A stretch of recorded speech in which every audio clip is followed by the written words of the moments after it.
Olivia Parker stood at the edge of the small stone path leading to her landlord's front porch, her heart beating faster than it should have.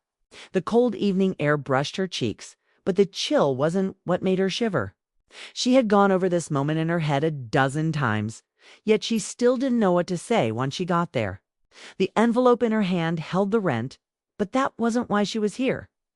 David Collins, her landlord, lived in the main house at the front of the property. Olivia rented the little cottage behind it, surrounded by trees and quiet space. It had been her escape when life with Mark, her husband, had become too heavy. She had thought distance would help them reconnect. It hadn't. The silence between them only grew louder. And every evening felt colder than the last dot when David opened the door. The light from his hallway spilled onto the porch, warming the space between them. He looked surprised to see her, not shocked, just quietly curious. He was in his early 40s, broad-shouldered, but gentle in his movements, with a calmness that made people feel safe around him. "Olivia," he said, his voice low and steady.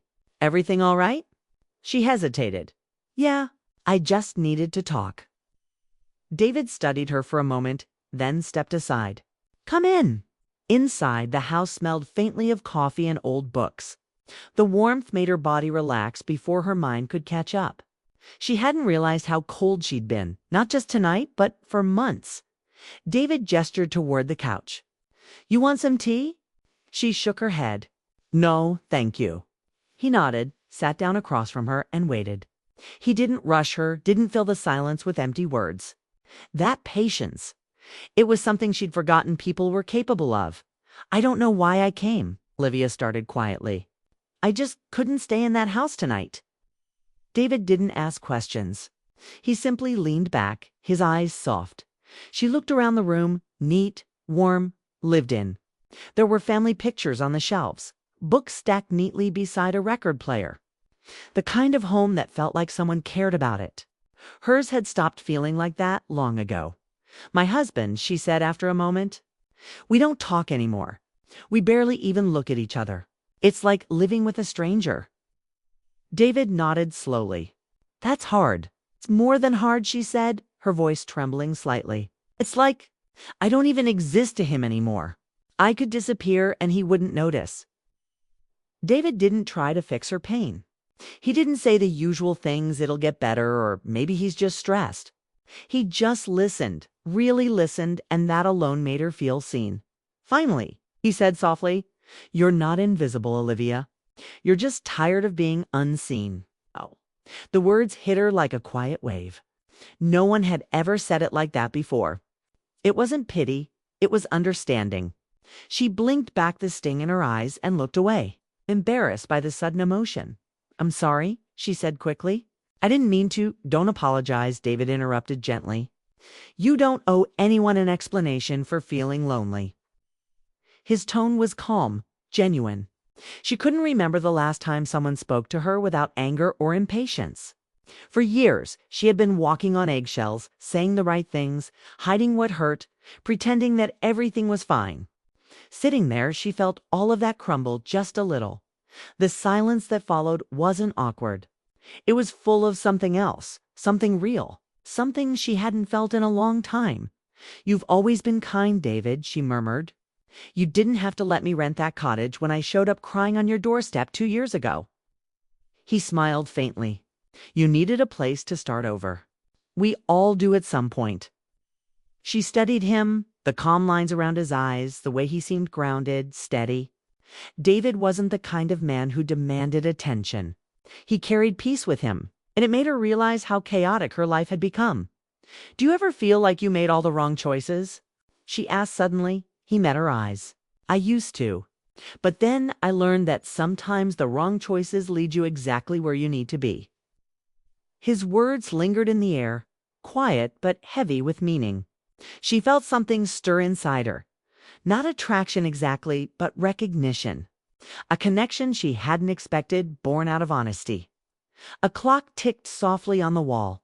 She realized she'd been there longer than she intended. "I should go," she said, rising quickly. David stood too. "You can stay a bit longer if you want." She shook her head with a small, polite smile. "Thank you. I just needed this. To talk. He walked her to the door but didn't open it right away. The lamplight behind him softened his face, and when he finally spoke, his voice was low. You don't have to go through this alone, Olivia. She looked up at him, unsure what to say. For a second, she thought about all the nights she had sat in her cottage, staring at the same four walls, wishing someone would just understand. And here was someone who did without her even asking. Good night. David, she whispered, her voice barely holding steady. He nodded. Still silent, when she stepped outside, the cold hit her again. Sharper now. The moonlight stretched across the path back to her cottage, and each step felt heavier. She didn't know why her heart was beating so fast. Nothing inappropriate had happened, not even close. But something had shifted quietly between them. Back in her small kitchen, she placed the envelope with the rent money on the counter. She had completely forgotten about it during her visit. The whole evening replayed in her mind, his steady eyes, his calm voice. The way he had listened. She sat at the table and closed her eyes. For months she had felt trapped in silence, unseen in her own marriage. But tonight, for a brief moment, she had felt visible again. It scared her and it comforted her. That night, Olivia didn't sleep. The house felt too quiet, the air too still. She kept thinking about his words. You're just tired of being unseen. He had said it so simply, but it had cut through everything she'd been hiding by morning. She promised herself she wouldn't think about it anymore. She would pay the rent, keep her distance, and move on. But deep down, she already knew some promises are made just to be broken. Olivia spent the next morning pretending everything was normal. She made coffee, checked her emails, and tried to focus on work. But her thoughts kept circling back to last night, to David's calm voice, his quiet understanding, and the way he had looked at her before she left. She told herself it didn't mean anything. It was just a conversation. People talk. People listen. That's all. But her heart didn't seem to believe it. It beat a little faster every time she remembered his words. By late afternoon, the rain had started. A soft, steady drizzle that blurred the world outside her window. She was standing at the sink washing a cup when she heard a knock at her door. She froze. For a second, she thought it might be Mark. Maybe he had finally come to check on her. But no, Mark never showed up without calling first. When she opened the door, David was standing there holding a small umbrella and a paper bag. His coat was damp from the rain. Hey, he said simply. I was heading into town earlier and thought I'd bring you some soup. You mentioned last night you hadn't eaten much lately. Olivia blinked, caught off guard. Oh, you didn't have to do that. I know, he said with a small smile. But I wanted to. She hesitated only a moment before stepping aside. Come in before you get soaked. He walked in, shaking off his umbrella, setting the paper bag on the counter. The smell of homemade soup filled the air. It wasn't fancy chicken and vegetables, but somehow it felt like the kindest thing anyone had done for her in months. They sat at the small table in her kitchen. The rain tapped gently against the windows. You didn't have to go through the trouble, she said again, still feeling nervous. It wasn't trouble, he replied. You looked like you could use a break from everything. She looked down at her bowl, stirring the soup slowly. It's been a rough few months, she admitted. Mark and we barely talk anymore. It's like we live in two different worlds. David nodded. Sometimes silence says more than words ever could. She gave a sad smile. You sound like someone who's been there. He exhaled softly, leaning back. I was married once, a long time ago. Olivia looked up. You never mentioned that. It didn't last, he said simply. We were young, impatient, always expecting perfection from each other. When it didn't come, we blamed instead of understanding. His honesty made her heart ache a little. She saw something in his eyes, not sadness, but wisdom born from loss. Do you ever regret it? She asked quietly. He thought for a moment. No, regret changes nothing. I just learned what I didn't. No, back then, that love needs peace more than passion. His words stayed with her. Peace. That was exactly what she'd been missing. They talked for over an hour about small things at first, then deeper ones. About books, about travel, about the feeling of getting older and realizing how much time people waste pretending to be happy. Olivia felt herself relax in a way she hadn't in years. There was no judgment, no pressure, just ease. Every word between them felt natural, like they had known each other far longer than they actually had. When the rain finally slowed, David stood up. "I should let you rest." She smiled faintly. "Thank you. For the soup and for listening." He nodded, picking up his umbrella. "Any time." Before leaving, he paused at the door. "Olivia?" "Yeah. If you ever feel like talking again, or not talking, just being around someone, you know where to find me." Her heart gave a small twist. "I do." After he left, Olivia stood in the doorway, watching the rain-soaked path between their houses. For a long moment, she couldn't move. Something inside her was changing, quietly and undeniably. That night, she couldn't stop thinking about him. She thought about his calmness, his steady voice, his kindness. It wasn't attraction, not in a reckless way. It was something gentler, the comfort of being seen, of being cared for without expectation. Still, she felt guilty. Mark was still her husband, even if their marriage felt like an empty shell. She told herself she wasn't doing anything wrong. She and David were just friends. But deep down, she knew that what she felt when she saw him wasn't something she could easily explain. The next few days passed in quiet confusion. Mark called her once, a brief, distant conversation about bills and schedules. He didn't ask how she was, didn't even mention visiting. She hung up feeling emptier than before. One evening, she decided to go for a walk. The air was cool, the sunset soft and golden.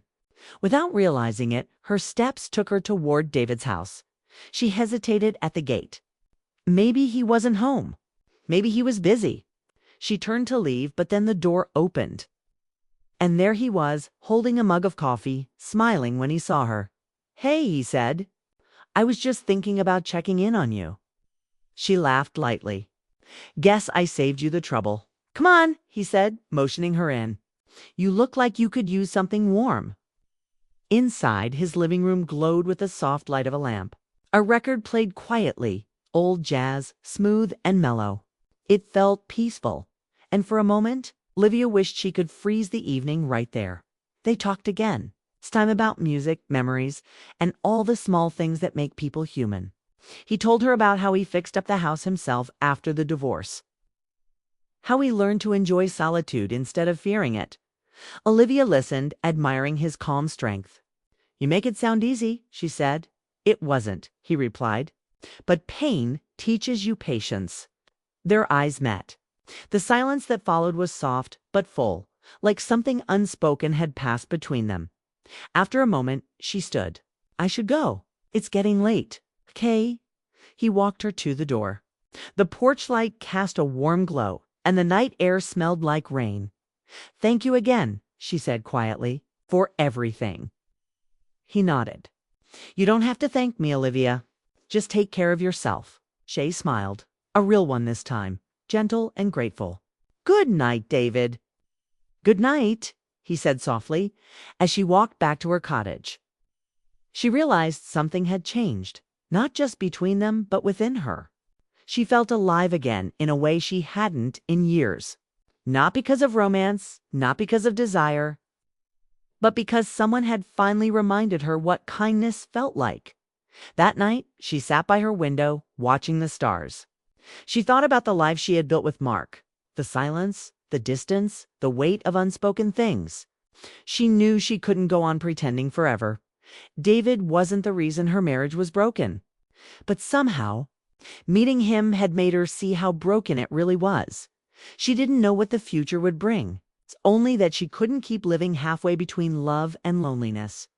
When she finally went to bed, she made herself a quiet promise. Soon, she would find the courage to choose herself again. But she had no idea that the very next day, everything would change because Mark was coming back to town. And this time, he was bringing questions she wasn't ready to answer. The next morning, Olivia woke early. The air was cool, sunlight breaking softly through the curtains. She tried to shake off the restless dreams that had followed her all night. Flashes of David's calm face, a Mark's distant voice, and the hollow sound of her own heart asking questions she didn't want to answer. By noon, her phone buzzed. It was Mark. The message was short. "I'll be home tonight. We need to talk." Her stomach tightened. We need to talk.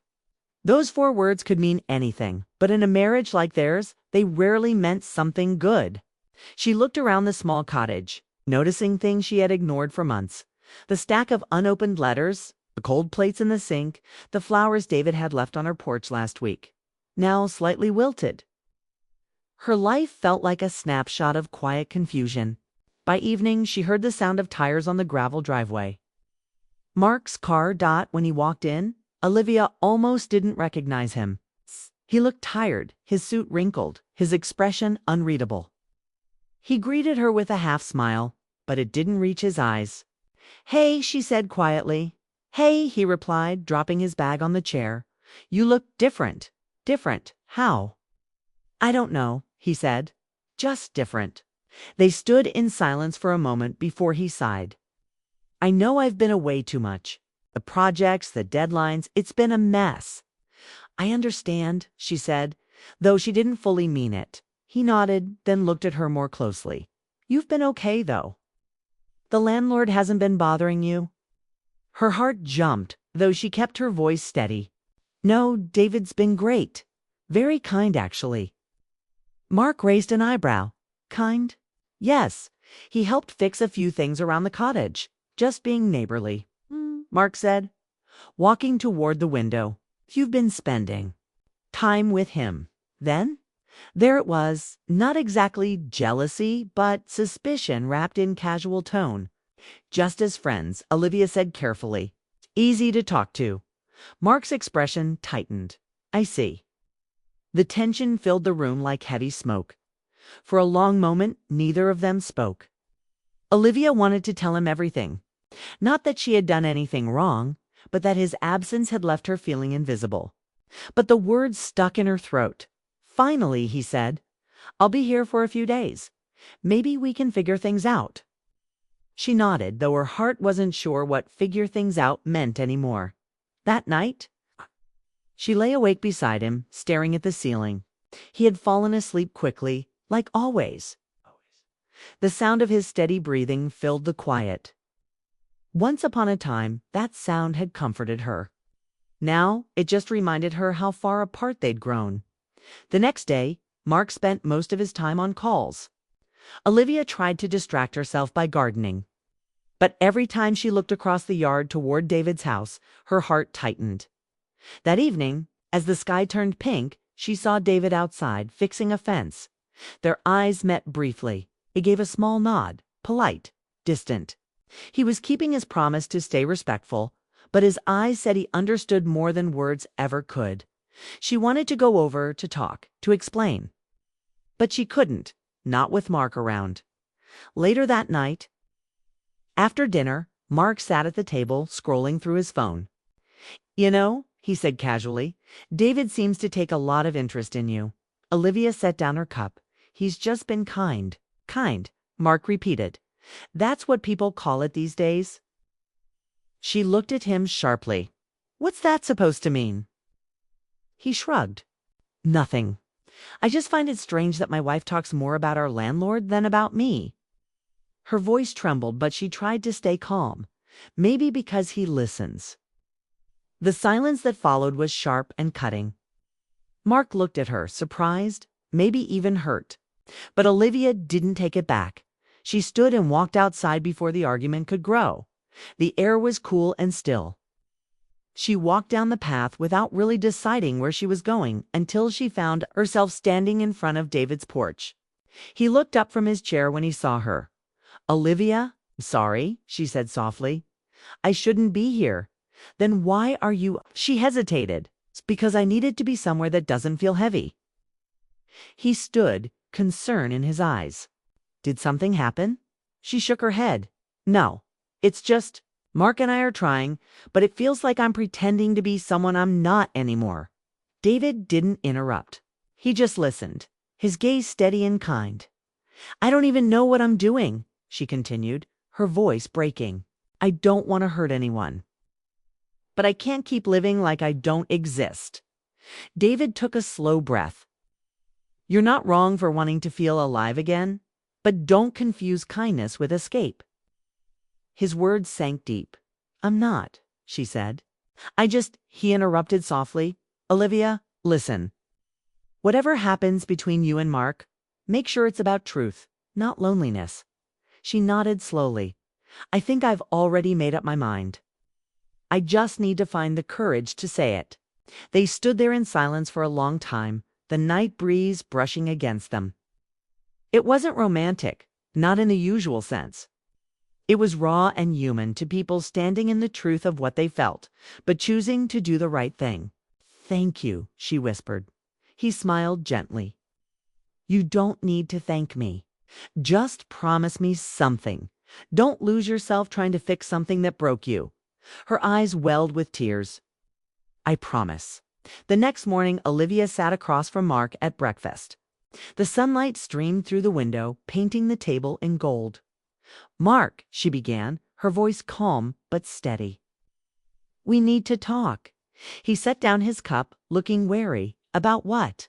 About us, she said. About how we've been living like strangers. He leaned back, sighing. I know I haven't been around much, but it's not just that, she interrupted gently. It's everything. The distance, the silence, the pretending. We both know this isn't working. Mark looked down, his hands tightening around the cup. So, what are you saying? I think we need time apart. Real time to figure out who we are again. He didn't argue. He just nodded slowly, his eyes heavy with something between sadness and relief. I didn't mean for it to end this way, he said quietly. Neither did I, she replied, but maybe it's not an ending. Maybe it's the start of something honest. That afternoon, Mark packed a small bag and left for a hotel downtown. They agreed to talk again in a few weeks, but deep down, Olivia knew the chapter was closing. As evening fell, she stepped outside and looked toward David's house. The porch light was on. She didn't go over. Not tonight. She didn't need to. For the first time in a long while, she felt peace, not because of David, but because she had finally chosen herself. Days passed quietly. She focused on her work, her garden, her thoughts. Sometimes she saw David across the yard, and they'd exchange a wave. There was understanding between them. Respect, not regret. One weekend evening, he stopped by to return a book she had lent him. They stood at the door, both smiling. You look lighter, he said kindly. I feel lighter, she replied. I'm glad, he said. You deserve that. They talked for a few minutes, simple things, easy laughter. Then, as he turned to leave, Olivia said, David. He turned back. Thank you for being there when I needed a reminder that life isn't over yet. He smiled, warm, steady, sincere. That's what neighbors are for. As he walked away, Olivia closed the door, leaning against it for a moment. She knew this was the right path. Not about escape or temptation, but healing. Outside, the night was quiet. Somewhere in the distance, a new day was waiting. And for the first time in years, Olivia felt ready to meet it, free, honest, and alive again.